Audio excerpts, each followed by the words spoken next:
আসসালামু আলাইকুম রহমতুল্লাহি ওয়া সম্মানিত ভিউয়ার্স, যে যেখান থেকে আমাদের ভিডিওটি দেখছেন, আমি মোহাম্মদ রুবেল ভাই। আমাদের বড় প্রজেক্টের অবস্থা দেখতে পারতেছেন। বৃষ্টিতে অনেক প্রজেক্টে পানি বাইরে গেছে, তারপরে আলহামদুলিল্লাহ আপনাদের দোয়ায় এখন বর্তমানে আমরা এই জমি থেকে লতি হারভেস্ট করতেছি। 7 মণ 8 মণ হারে লতি হারভেস্ট চলতেছে। আমি বেশি পানি থাকার কারণে আপনাদের কাছ থেকে দেখাইতে পারতেছি না। আমাদের এখানে প্রায় 1.5 হাতের মতো পানি আছে জমিতে, দেখতেই পারতেছেন ভিউয়ার্স।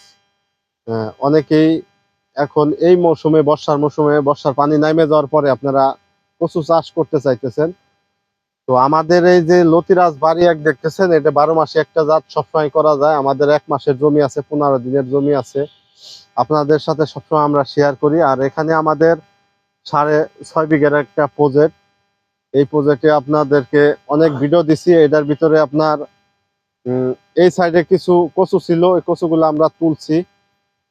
পানি বাড়ার কারণে তুলে বিক্রি করে দিছি। আর এখন বর্তমানে আমাদের এই জায়গায় যে কচু আছে, আপনারা দেখতেই পারতেছেন, কচু প্লাস লতিরাজ বাড়ি এক চাষ করা হয়েছে। এটা আমাদের গাজীপুরের প্রজেক্ট। যারা চান সরজমিনে আসতে পারেন, এসে দেখতে পারেন। তো আপনাদের সবাইকে বলবো আমাদের জন্য দোয়া করবেন। এই প্রজেক্ট থেকে আমরা বর্তমানে লতি হারভেস্ট করতেছি, হারভেস্ট চলতেছে। কাছ থেকে দেখাইতে পারতেছি না, এই কারণ হয়েছে আপনার এই মুহূর্তে জমিতে অনেক পানি নাইমে, যে আপনাদের দেখাবো এরকম পরিস্থিতি নাই। প্রায় কোমর পর্যন্ত পানি আছে।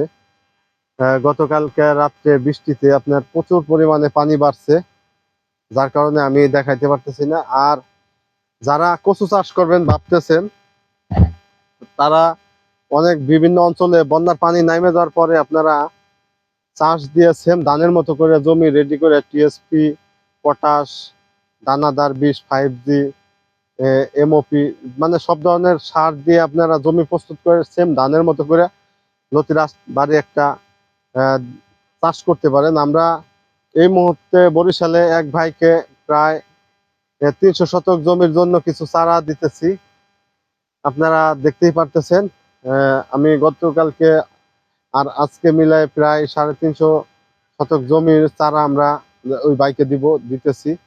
তো সবাই আমাদের জন্য দোয়া করবেন। আর আমাদের নতুন যে প্রজেক্ট গুলো আছে, আপনারা চাইলে ঘুরে ঘুরে দেখতে পারেন, আসতে পারেন। আর কচু চাষ নিয়ে কিছু বলার আছে আমার, সেটা হচ্ছে, সম্মানিত ভিউয়ার, যারা যশোর এবং নাটোর থেকে কচুর চারা সংগ্রহ করতেছেন, তারা বলতেছেন যে বাড়ি এক, হ্যাঁ, যে ভাই ফোন দিয়া আমাকে বলেন যে আমরা চাষ করছি হলো লতিরাজ বাড়ি এক। আসলে আপনারা পানি কচু 2 চাষ করছেন, এরপরে আপনারা বলতেছেন যে আমরা চাষ করছি লতিরাজ বাড়ি এক। আসলে যশোর এবং নাটোরে লতিরাজ বাড়ি এক হয় না।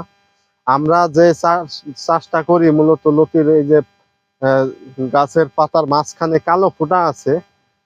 তো তারা যশোর এবং নাটোর থেকে যারা চারা দিতেছে, তারা যদি এই যে এই ধরনের আপনাদেরকে প্রমাণ সহ আপনাদের চারা দেয়, আমি বলবো আপনারা চাষ করেন। কারণ লতিরাজ বাড়ি একটা একটা ফেমাস জাত, একটা ফলনশীল এবং আপনার সব থেকে ভালো জাত, লতির জগতে বিখ্যাত একটা জাত লতিরাজ বাড়ি এক।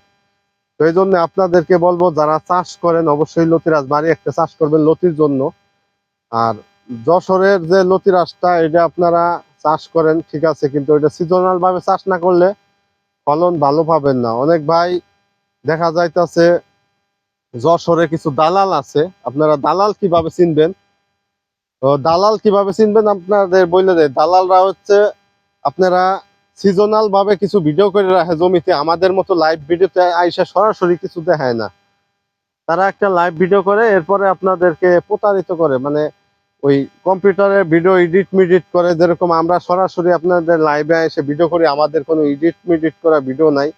সরজমিনে কোন কি হয় না হয় আপনাদের সামনে তুলে ধরার চেষ্টা করি। আমাদের জমিতে যে কি পরিমাণে লতি আছে দর্শক, আপনাদের যদি আমরা একটু দেখাইতে পারতাম, আমার মনে শান্তি লাগতো। আমি একটু চেষ্টা করতেছি আপনাদের দেখানোর জন্য যে জমিতে লতি কি পরিমাণে আছে। আমরা একটু যাই, দেখি যাইতে পারি কিনা কাছে, আপনাদেরকে দেখাইতে পারি কিনা। তো আপনারা সবাই দোয়া করবেন, সাথেই থাকেন। আমি পরবর্তী তার একটা ভিডিও দেওয়ার চেষ্টা করতেছি আপনাদের নিয়ে।